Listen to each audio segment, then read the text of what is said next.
cybersecurity. Guiding you through online threats, we'll aid you in understanding safety protocols and trends. Meet our gurus, Brian from Exact IT, Reginald from Arc Solvers, and Randy from Tech Rescue.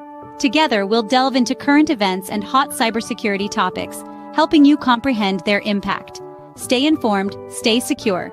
Security Squawk, the business of cybersecurity. Buckle up, let's dive in. What's up, everyone? Welcome to another edition of the Security Squawk podcast. I am your co-host, Brian, with Andre and Randy here. And Randy, you're clearly in a remote location in a hotel. Undisclosed, yes. Undisclosed. How's everybody doing this week? Doing well. First week of school back here in the South. Yep, same here. Cool. So welcome to the show, everyone. It's, we are pretty much the longest running cybersecurity podcast on the internet.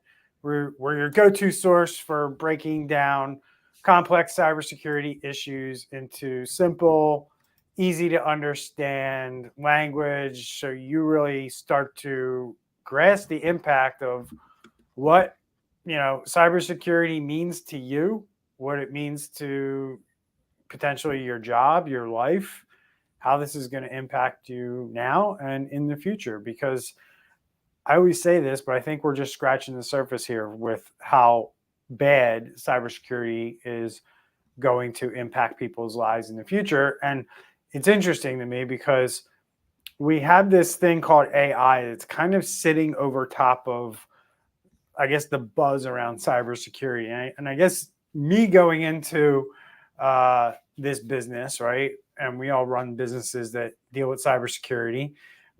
The kind of thought process was the natural evolution was kind of like internet, getting online, getting people, efficiently working, communicating. And then along the way, this security thing cropped up and we still haven't really fully dealt with that yet. And now we got AI coming into the mix. So it's going to be interesting and kind of like a back theme as we talk about all this stuff, guys, is like, should the focus really be on AI, and should we still be focusing our efforts and energies on security before we enter into this world of AI? Does it even matter? Am I kind of, worrying about things we shouldn't be worrying about? Or can both problems or both initiatives exist simultaneously and we still come out on the other end with a good outcome? I don't see that being probable. So I want to kind of float that out there as an early overarching idea to kind of discuss as we go through our topics for today. So, but before we jump into those topics, remember, for this valuable insight and information that the three of us give you, we have a fee. It's a simple fee. All you have to do is help us grow this show. And you can do that by doing simple things like sharing out this content when you see it in your feed, sharing out our podcast on any of the podcasting platforms, giving us a like and a subscribe over on YouTube. We're on Facebook, YouTube, LinkedIn, Apple Podcasts, Spotify, everywhere you can get a podcast, you can find Security Squawk Podcast. So when you're on those platforms consuming us, just hit that like button, hit that share button, rate us on a podcasting platform. And that's how you help us grow and the show and pay the fee. And we keep showing up every week and giving you the goods. So guys, today we're diving into a bunch of different ransomware attacks, a bunch of different aspects of it. A lot of ransomware attacks we're going to discuss today are at different points in their timeline. Some are just experiencing their ransomware attack. Some have been experiencing it for a while. And some we're going to kind of do follow-ups on what's been happening since they've been ransomed and what are the repercussions and what are the outcomes that these organizations have and are experiencing. Because I think they all tell a different story for sure. It's amazing how dynamic these stories are with these different organizations, how it impacts them, how they handle them. So let's get into it. I mean, let's go right into our conversations. But that's the interesting thing that I'm seeing as we're going through and putting together the show is there's not a whole lot of common themes between these events. other than their files get encrypted and they got hacked, right? That's why we're talking about them. But when you start to peel back the layers of the onion and see how they were attacked, how they dealt with the situation, what were the things that were done to the business after the event, they all tell a different story. And it's amazing to me, all the different things that are happening and how dynamic ransomware attacks have become here in 2024. So let's take a look at some of the recent high-profile incidents. Let's start off with this McLaren Hospital incident. We were one of the first people on the internet to kind of say, like, hey, there's a problem over here with this hospital. Sure enough, over the last week, they've been more inclined to admit that they're dealing with a ransomware attack. And it's gotten the attention of some people along the way too. So let's dive into it. Where's McLaren at, and what are they saying as of August 13th, 2024? Well, they're definitely coming. Randy's on a delay. Yeah, I was going to say that according to the reports, they still have services down. As you mentioned, this is 2 years in a row now that they have had some type of a cyber attack. And, at the end of the day, it's affecting patients. Surgeries are having to be delayed. Ambulances are having to be rerouted. So it's really a shame. Yeah, I mean, we were mentioning those types of things could happen as we were talking about it last week. We were seeing reports of diversions, and then they stopped. Do we have any information on, like, it almost seems to me in the beginning there, they almost tried to like reel it in a little bit. Am I wrong on that? There has not been a whole lot of information that's come out. Right. They have basically acknowledged that they are dealing with a cyber attack. Now, this was as of a few days ago. They're saying that non-emergency appointments, tests, and procedures, all that's still down. And they're not saying when it's going to be back, and they're not saying if any patient data was actually released. So not a whole lot. And what's the situation with the organization? Do we have any more information on the reports that were coming out early on about people needing to take PTO or some other form of, whether they go on unemployment or whatever? Is there anything? Yeah, it seems this is starting to become a common thread. If a company gets hacked, the employer is not going to pay and say either use your PTO or go claim unemployment, but we're not going to pay you to sit and do nothing, I guess, right? I don't know. I think a hospital, people are still working. You still need them. Maybe a call center when the phones and internet are down, then okay, I get it. But it seems like now they're depending on us taxpayers to foot the bill because they're not doing what they should be doing in their company.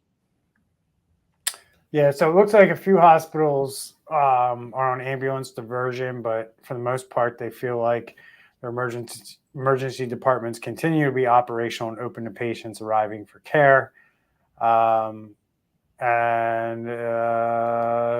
It just seems like they're trying to muddle through this the best they can without making it seem like a big deal. What do you guys think about that? I mean, I just feel like this is going to backfire at some point. Like, it's just going to get, whatever they're trying to do is just going to get too ugly, and it's going to backfire. They're definitely walking a fine line between not enough disclosure, and there is a line between that and too much disclosure.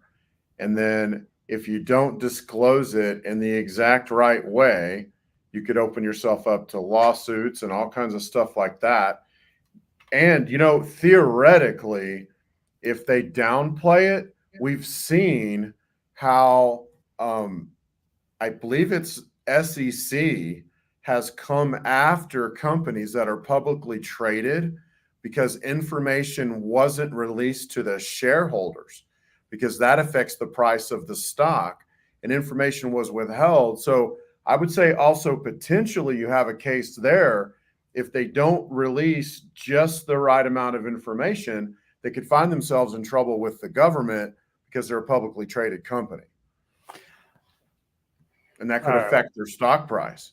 So as I dig in a little deeper here, guys, I'm gonna bring this one up for discussion because it's very interesting to me. So give me 1 second here. I'm gonna share. Sorry, That picture of a hoodie, that's a hacker, right? That is a hacker. That's actually you, but we're not going to tell anyone that. So I'm just going to bring up this article to talk about kind of the response here that we're seeing. And this is this kind of stuff that you see happen, right? Yes. The press is trying to get answers, right? And we have this article up from the Detroit Free Press, and this woman, Kristen Jordan Seamus, she seems to be covering this story a lot because I've seen several articles written by her on this. She's doing her best to try to get to the bottom and get some information and answers out there.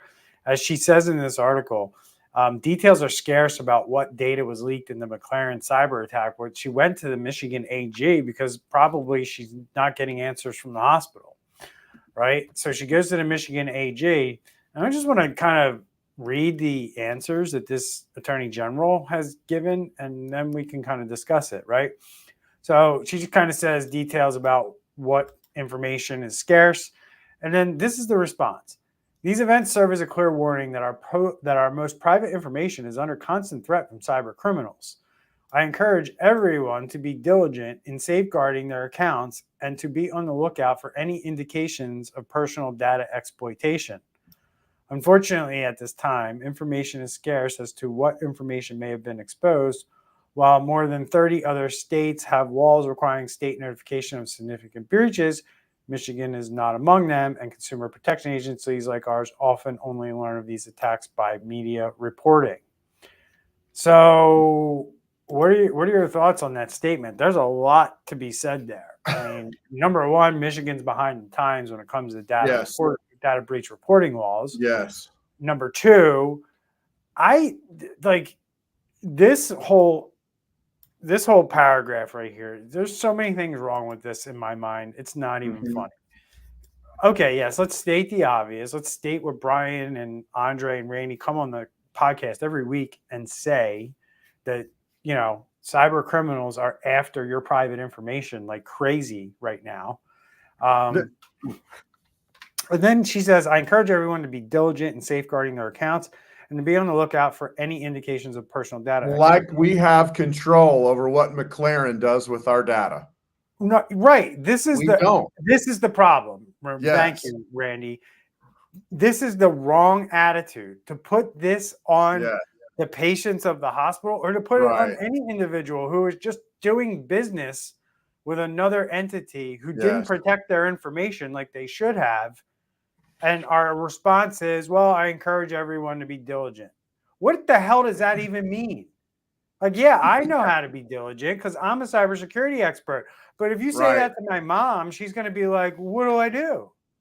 Well, and you could have an account with McLaren that you have a 45-character password and 2 forms of multi-factor on top of that, which I don't know if they have that or not. Let's assume they do. But it doesn't matter because the account was still breached by criminals. And so telling us to be diligent about our accounts literally means nothing. Now, you can keep up with your own data, and you ought to subscribe to something like Have I Been Pwned or something like that, so you know when your data has been breached. You can freeze your credit accounts, but we literally have no control over what our doctors do with our data other than some compliance statements that we have to sign, you know, before they'll look at us. Sorry, you're about to get me started here, man. I need to take a deep breath. Yeah, she should have. Go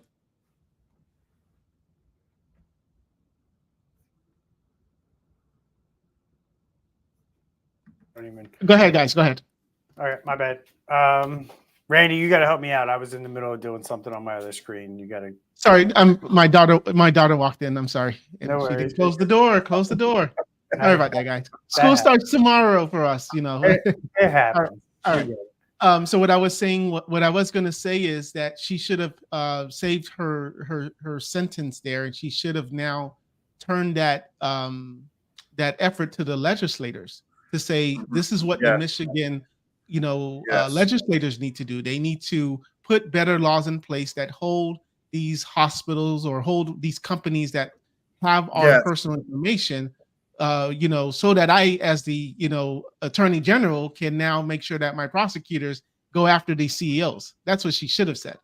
Yes. And why isn't she coming out saying the state of Michigan is going to diligently pursue, McLaren and make them get to the bottom of this and make sure they're following the law and blah, blah, blah, blah, blah. And we're on the side of the consumer and we're fighting for you. Like, there's none of that here.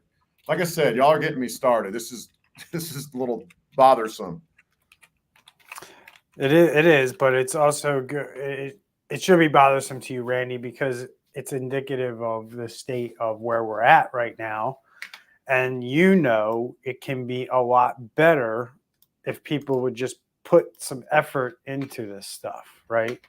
It's just a complete lack of effort from where we stand, in our opinion, right? It's like, that's what it is, right? I mean, it's not knowledge, it's not resources, because we see billion-dollar companies getting hacked all the time. So, right. Anything else we want to talk about with this stuff? But I think that's where we're at. I mean, we got basically a hospital who's being super tight-lipped based on how what they've experienced in the situation that they're in. Prior to this, they were hacked once before.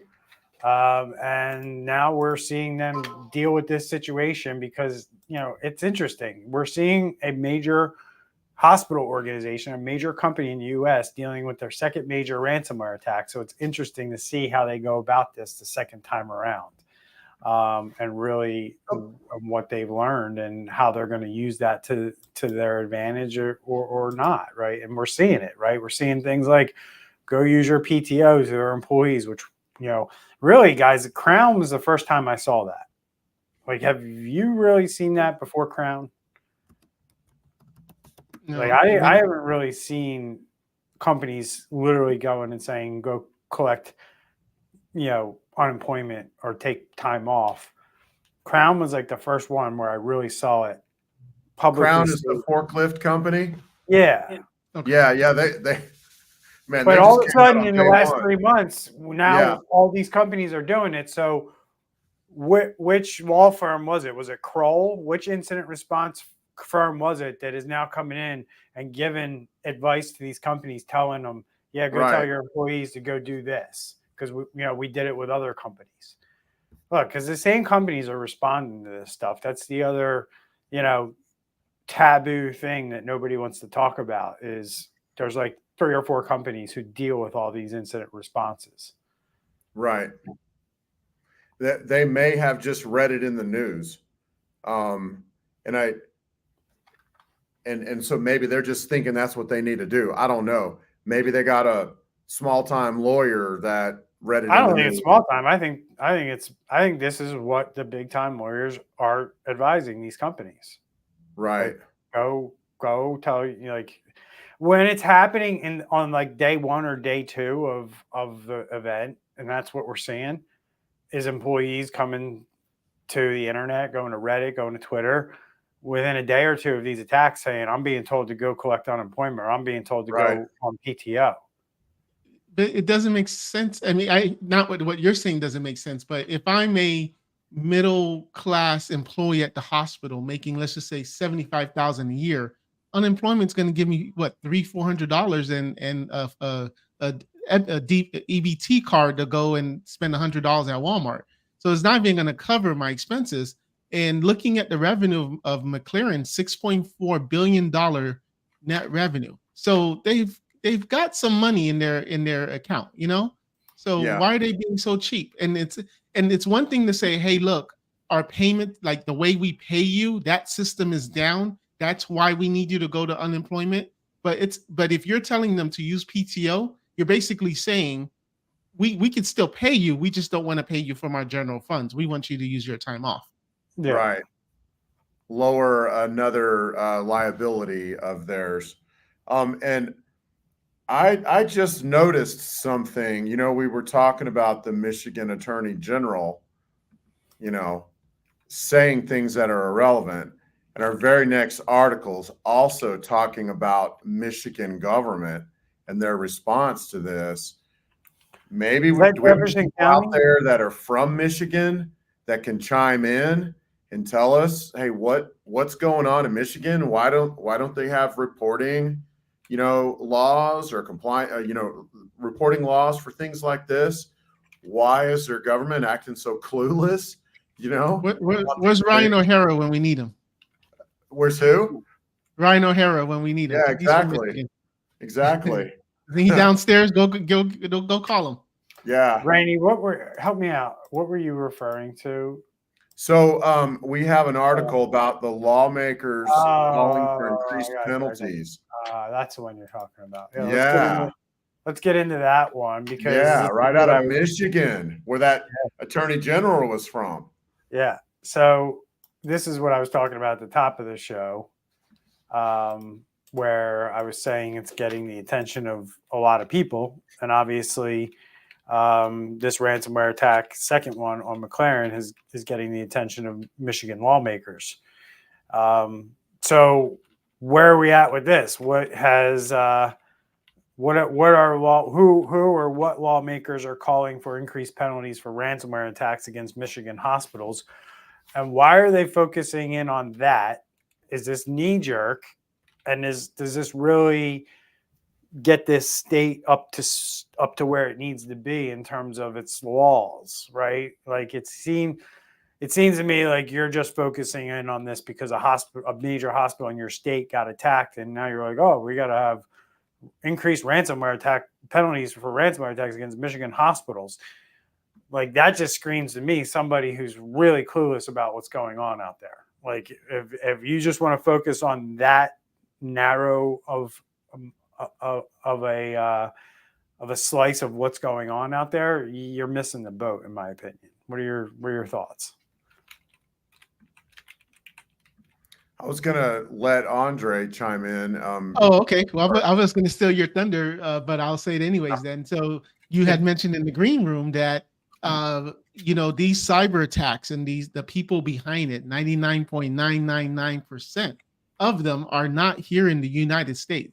So what difference does it make if you change the penalties from 5 years of prison to 20 years in prison? Because you're not going to be able to go after, especially on the state level, you're not going to be able to go after them anyways. Yeah, and I would say the law sounds really dumb to us, and what she's trying to do, but it would probably make a great political ad. Representative passed law making tough crime, tough laws against cyber criminals or whatever. And it's like the laws in Michigan don't apply to Russia or China or Eastern Europe or wherever this is. I did a video. What we'd love to see from and what we'd love to see from them is, hey, let's have requirements for how you report a cyber attack.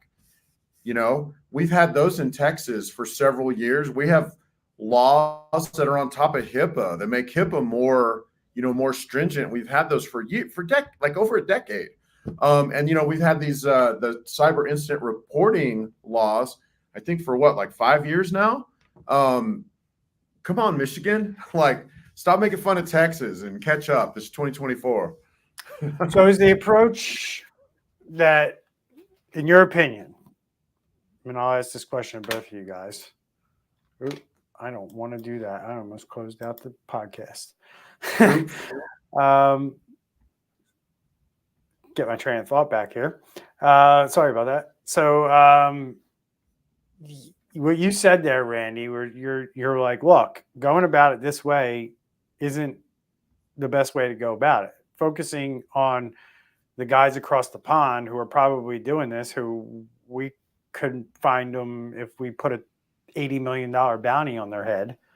You're right. I mean, that's a situation. Most states have dealt with this through making the hospitals, and I'll say hospitals in this case because that's what we're talking about, but all businesses this should apply to.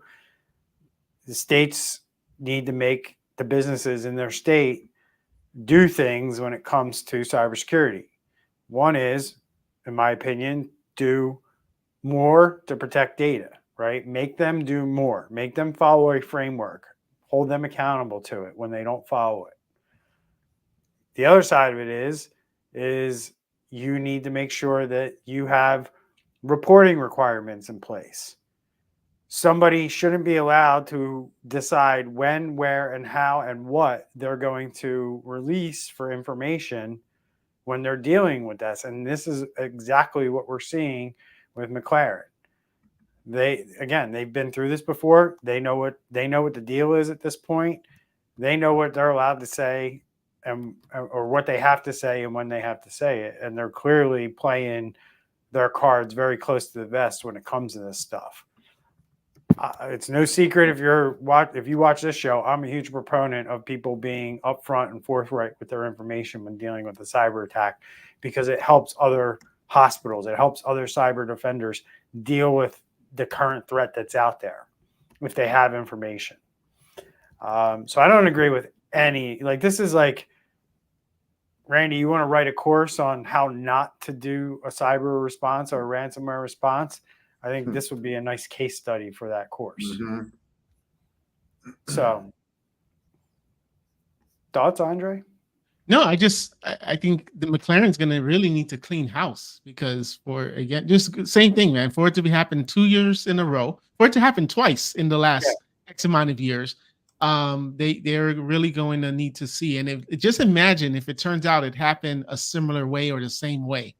That's just like, so it happened and nobody did anything about it, but the executives are still collecting their big fat check. So where do we go? I mean, we have a lawmaker who wants to go after criminals that he's never going to get his hands on. The reality of it is what I laid out and what we're talking about here is how you deal with this stuff. So what are some steps healthcare facilities can take to start protecting sensitive information? And this article specifically, as I'm reading it, highlights human error in the Ascension Hospital ransomware attack. Not human error being the cause there. Human error is the cause in a lot of ransomware attacks. So how can healthcare organizations better train their employees to prevent such incidents? So kind of a two-part question there. What are some things outside of security awareness training? And then what are some things within the security awareness training program that hospitals have that they can do to bolster up what their employees are doing, right? So what are your thoughts there? My biggest thing is control the blast. Have something in place where things cannot just spread on your network. Like, that is just, the solutions are so simple these days that things can't just, like, we're dealing with something, well, not us, ARC solvers, but the city of North Miami is dealing with something because the mayor, his email, they got access to his Gmail. And then from there, they sent out an email to all of the public official employees to click on something. And then somebody clicked on it, and then it just spread. Had they had a way to just block that, problem solved. It's simple stuff that we talk about, generally speaking. It's simple. It's not that hoodie guy that we're just trying to, like, oh my gosh, he's so advanced. No. Well, no, it is the hoodie guy, but the hoodie guy knows that he doesn't need to have a whole lot of skills in terms of, like, I think everybody thinks like these are like super genius programmer coders, like, can build anything on a computer. That's not, most of the time we're not dealing with those. They do exist. Most of them are working for a government, right? And they're doing very high level stuff, not deploying ransomware, right? The guys that are deploying ransomware are like just sitting there, sitting in a park somewhere, dreaming up ways of how they can get people to click on their phishing emails, right? It's not technical, it's psychological, right? What can we do, right?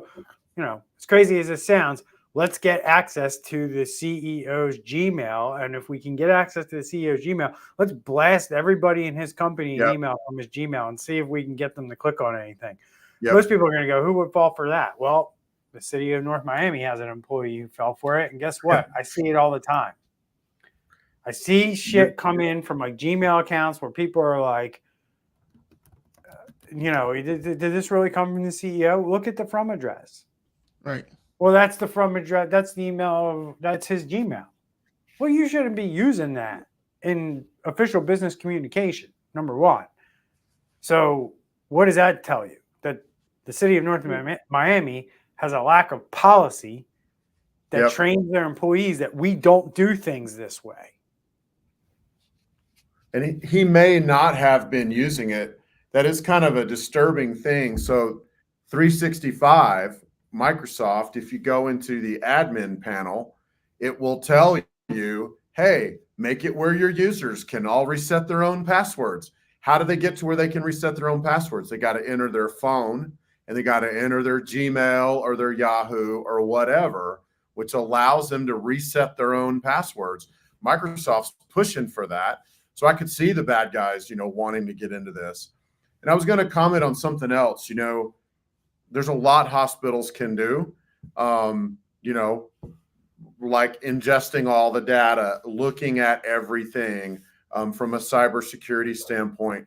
But, we always make a joke, the three of us, if we go to ER or we go visit somebody in the hospital, what do?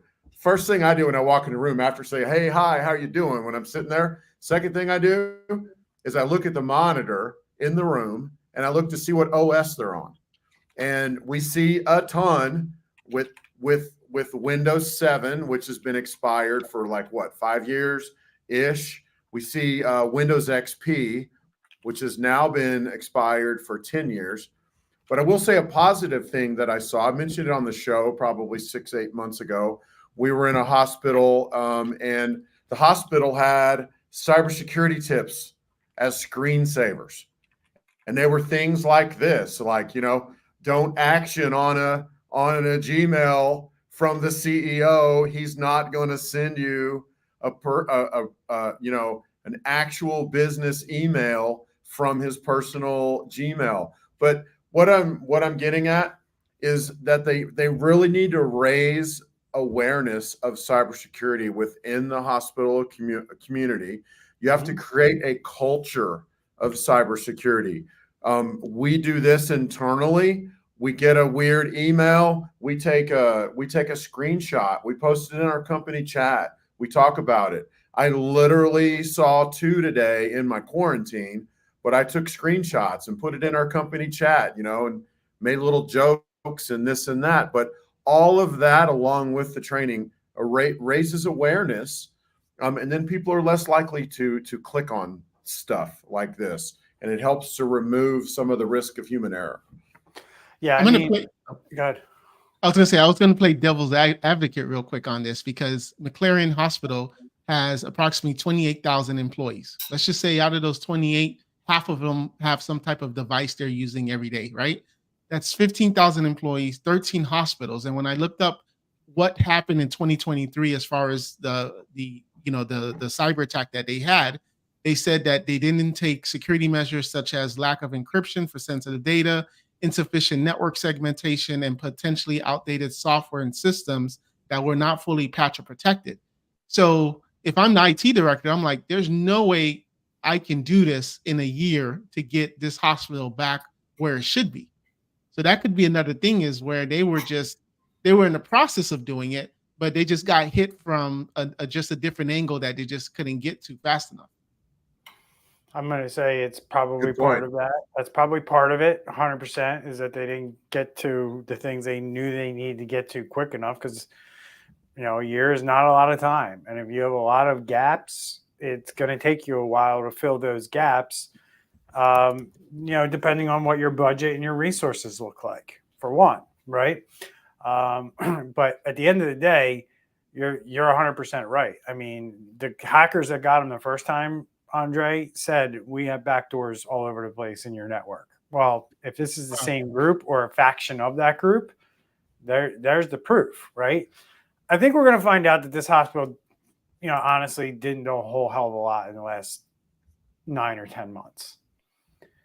And I think that's what we're going to find out, unfortunately. So moving right along, let's get to the next. I'm going to kind of cover these next two articles because they're related, but we have the Jefferson County Clerk's Office and the city of Killeen. Is it Texas, Randy? Killeen, Texas. Yep. Fell victim to cyber attacks. And both have had, like I said, varying degrees of impact. That's why I'm kind of saying, like, at the beginning of the show, it's interesting because a lot of these attacks have a lot of different nuances and, details that are going on about them that, we're not seeing the same thing happening in any of them. They're all very different. But both incidents underscore the persistent threat of ransomware to hospitals, government agencies, anything that handles sensitive information of private people, citizens. That's who is a target. That's who we're seeing being hit. These attacks cause disruptions to essential services, a very common thing between municipal governments being hit and hospitals. And it highlights how citizens of the United States are really vulnerable to these attacks and how it can impact their communities and the services that support them in their community. The attacks impose significant financial burdens on these government entities that need to be covered by taxpayers. These costs include recovery for cost for recovery, for IT upgrades to improve things so it doesn't happen again, as we just talked about, and fees around ransomware payments. So, how do these two ransomware events compare to you guys? What do you guys see in terms of how they affect their communities? Well, you got people. Oh, sorry. Go ahead, Randy. I cut you off last time. Go ahead. Well, so one of the things, a thread I see running through everything we've talked about today is both hospitals and governments have a wealth of personal information. And so there's that. The city of Killeen is right next to the largest Army base in the country, Fort Hood.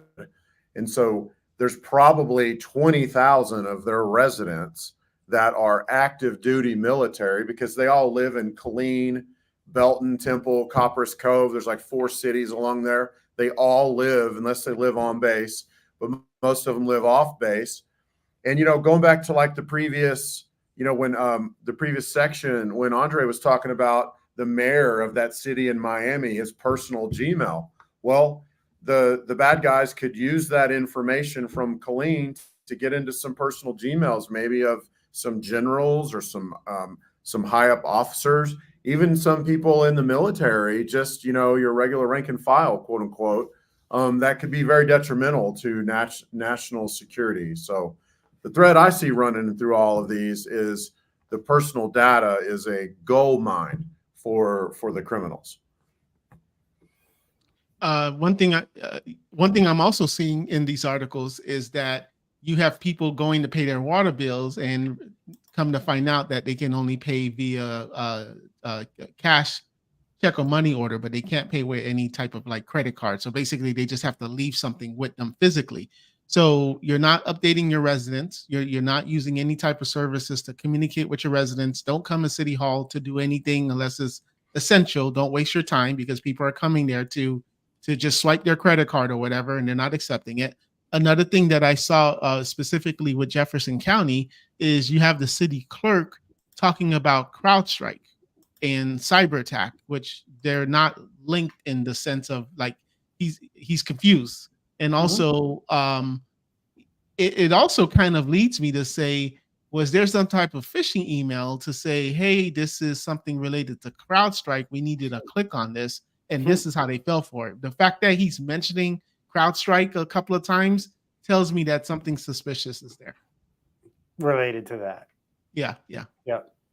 Not a bad observation. I agree. I kind of thought it was a head scratcher at first, and then you're kind of like, all right, when you see him mention it a few times, you're like, maybe there's something else there that it happened around that particular incident. So we have about 3-4 minutes left, guys. I'll kind of throw it to you to I like this next topic, the 74% one, but I don't know if we have time to cover it. I'm just going to mention real quick, to kind of parlay on the local government thing. The city of Columbus was also hit with a ransomware attack, and they refused to pay the ransom. And the group that stole the data put the information they stole on the dark web up for auction, and it didn't receive any bids. Wow. And that's not actually uncommon. And when that happens, then the cyber criminals just release the information publicly. So if nobody comes along and buys it, now I don't remember what the number was. It was 100,000 or 10,000, but there was a starting bid number and it got no bids. And I just wonder if they lowered that starting. I don't know what the theory is or business model is behind I have a theory. Throwing a number out there, and then if you don't get it, you're just going to release it all to the public. Like if you don't get 10 grand or 100 grand, you're going to release it all. You're not going to try to sell it for like 2 grand or 1,000. I don't know, but the mayor of Columbus has come out and been like, hey, look, all the information they stole was encrypted. Almost saying it like, look, they didn't get much. We did I did the right thing here. I made the right decision. Very ego-driven response, in my opinion. Right? Look what I did. The hackers got us. I decided not to pay the ransom. And look, all the information they have is encrypted. So they really didn't get much anyway. Right? Unfortunately, Mr. Mayor, one day all that information could be decrypted at any point in time. Yep. So don't go running for re-election saying you beat the cyber criminals because all the data they got was encrypted. No, that can be decrypted. There are things called AI and quantum computing that's making it a lot easier to decrypt that stuff today than it was maybe 5 years ago. Yep.